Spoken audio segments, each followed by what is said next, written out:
नमस्कार. महाराष्ट्राच्या राजकारणात सध्या अफवांचं अक्षरशः पीक आलंय, होय ना? पण यातलं सत्य काय आणि अफवा काय? नुकतंच देवेंद्र फडणवीस यांनी या सगळ्यावर अतिशय थेट आणि सविस्तर स्पष्टीकरण दिलंय. आजच्या या विश्लेषणामध्ये आपण या सगळ्या मागचं खरं चित्र समजून घेणार आहोत. चला तर मग एकदम मुळापासून सुरुवात करूया. एकनाथ शिंदे यांचं हे खळबळजनक वाक्य तुम्ही नक्कीच ऐकलं असेल. मला हलक्यात घेऊ नका, मी टांगा पलटी करेन. बापरे, हे वाक्य बाहेर आलं आणि राजकीय वर्तुळात एकच खळबळ उडाली. अनेकांनी याचा असा अर्थ काढला की शिंदे हे भाजप किंवा सरकारवर नाराज आहेत. पण थांबा, यामागचं खरं राजकारण काय आहे? आपण आज उपलब्ध माहितीच्या आधारे यातील सत्य आणि अफवांचा पर्दाफाश करणार आहोत. सुरुवात करूया पहिल्या आणि सर्वात महत्त्वाच्या प्रश्नापासून. मुख्यमंत्री पदाचं गणित. शिंदे पुन्हा मुख्यमंत्री का झाले नाहीत? इथे हा 137चा आकडा खूप काही सांगून जातो. नुकत्याच झालेल्या निवडणुकीत भारतीय जनता पक्षाने स्वबळावर जिंकलेल्या जागांची ही अचूक संख्या आहे. फक्त एका आकड्याने राज्याचं नेतृत्वाचं संपूर्ण चित्र कसं स्पष्ट केलं हे समजून घेणं खरंच रंजक आहे.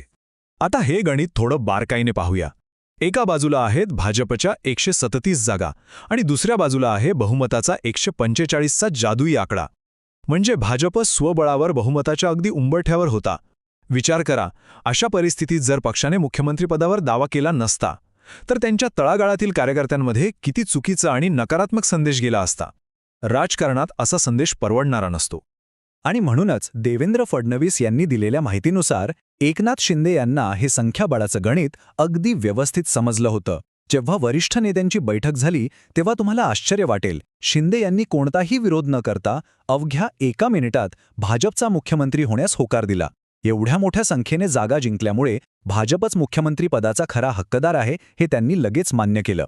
पण मग पुढचा प्रश्न उभा राहतो, एकनाथ शिंदे खरंच नाराज आहेत का? इथेच खरी गल्लत झाली. मगाशी आपण जो टांगापलटीचा इशारा पाहिला तो माध्यमांमधून भाजपाला किंवा फडणवीसांना दिलेला इशारा म्हणून पसरवला गेला. पण फडणवीसांनी स्पष्ट केल्यानुसार वस्तुस्थिती पूर्णपणे वेगळी आहे. हा इशारा प्रत्यक्ष उद्धव ठाकरे यांच्यासाठी होता. शिंदे त्यांना फक्त एक आठवण करून देत होते की राजकीय समीकरणं बदलण्याची ताकद त्यांच्यात आजही आहे. हा भाजपला दिलेला कोणताही धोका नव्हता. फडणवीसांनी अतिशय ठामपणे सांगितलंय की एकनाथ शिंदे अजिबात नाराज नाहीत. त्यांना असा कोणताही राजकीय पोटशूळ उठलेला नाही ज्यासाठी त्यांना उपचारांसाठी ठाण्याला जावं लागेल. हे युतीचं सरकार एकदम स्थिर आहे आणि येणारी 5 वर्ष ते पूर्ण समन्वयाने आणि ताकदीने काम करेल असा विश्वास त्यांनी व्यक्त केलाय. आता आपण वळूया अशा एका घटनेकडे जिने सगळ्यांच्याच भुवया उंचावल्या.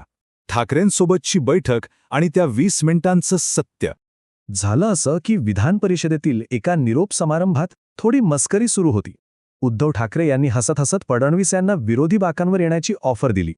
यावर फडणवीसांनी ही गमतीतच उत्तर दिलं की आम्ही तर आता 5 वर्ष इकडेच आहोत, तुम्हालाच आमच्याकडे यायचा विचार करावा लागेल.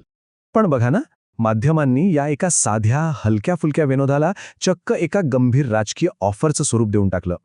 मुळात अशी कोणतीही ऑफर देण्याची गणितानुसार गरजच उरलेली नाहीये. कारण 288 सदस्यांच्या विधानसभेत सध्याच्या सत्ताधारी आघाडीकडे तब्बल 232 एवढं भक्कम बहुमत आहे. त्यामुळे नव्या कोणासाठी आता तिथे जागाच उरलेली नाही हे अगदी स्पष्ट आहे. पण मग त्यानंतर आली ती सर्वात मोठी आणि खळबळजनक बातमी. देवेंद्र फडणवीस, उद्धव ठाकरे आणि आदित्य ठाकरे यांच्यात झालेली ती प्रसिद्ध 20 मिनिटांची बैठक. या बैठकीमुळे अनेक गुप्त आघाड्यांच्या अफवांना अक्षरशः उधाण आलं. आपल्या सर्वांनाच हा प्रश्न पडला होता की त्या बंद खोलीत नेमकं काय शिजलं असेल. पण जेव्हा फडणवीसांनी याचे तपशील लिहिले तेव्हा या सर्व गुप्त बैठकीच्या अफवांची हवाच निघून गेली. मुळात ती बंद दाराडची बैठक नव्हतीच. एका खुल्या खोलीत हे सगळे भेटले. तिथे फडणवीसांनी चहा घेतला, आदित्य ठाकरेंनी कॉफी घेतली आणि उद्धव ठाकरेंनी काहीच घेतलं नाही. हे शिष्टमंडळ स्वतःकडे संख्याबळ नसतानाही विरोधी पक्षनेते पदाची मागणी करण्यासाठी आलं होतं. आणि जाताना त्यांनी चक्क तिसरी भाषा या विषयावरील लेखांचं एक पुस्तक फडणवीसांना भेट म्हणून दिलं. म्हणजे बघा, यात कोणताही राजकीय थरार नव्हता. सगळं अगदीच साधं होतं. आता येऊया आपल्या आजच्या विश्लेषणाच्या अंतिम टप्प्याकडे, भविष्यातील राजकारण आणि आघाड्यांची शक्यता. इथला सर्वात महत्त्वाचा मुद्दा हा आहे की फडणवीस यांच्या मते लोकशाहीत विरोधी पक्षाचे नेते हे केवळ वैचारिक विरोधक असतात, काही तुमचे वैयक्तिक शत्रू नसतात. त्यामुळे त्यांच्याशी सौहार्दपूर्ण आणि व्यावहारिक संबंध राखणं ही एक सामान्य लोकशाही पद्धत आहे. नुसतं विरोधकांशी बोललं म्हणजे त्यांच्यात कोणतीही छुपी आघाडी किंवा गुप्त करार होत आहे असा त्याचा अर्थ अजिबात होत नाही. मात्र उद्धव ठाकरे यांच्या भविष्यातील राजकीय वाटचालीबद्दल बोलताना फडणवीस यांनी एक अतिशय स्पष्ट निरीक्षण नोंदवलंय. त्यांच्या मते उद्धव ठाकरे हे अत्यंत अनपेक्षित निर्णय घेण्यासाठी ओळखले जातात. ते ऐन वेळेवर काय निर्णय घेतील हे कधीकधी स्वतः त्यांनाही माहीत नसतं. त्यामुळे त्यांच्या पुढच्या निर्णयाचा अंदाज लावणं खरोखरच कठीण आहे. पण सध्याच्या त्यांच्या कृती पाहिल्या तर वेगळंच चित्र दिसतं. त्यांनी स्वतः इंडिया आघाडीच्या बैठकीची मागणी केली, ते प्रत्यक्ष त्या बैठकीला हजर राहिले आणि त्यांनी तिथे भाषणही दिलं. याचाच अर्थ सध्या तरी ते इंडिया आघाडीमध्येच पूर्णपणे सक्रिय आहेत. या सगळ्या माहितीच्या आधारे आपण एका अत्यंत रंजक प्रश्नापाशी येऊन थांबतो. उद्धव ठाकरे यांचं पुढचं पाऊल काय असेल? एका बाजूला अफवांचं मोहोळ आणि दुसऱ्या बाजूला ही समोर आलेली वस्तुस्थिती.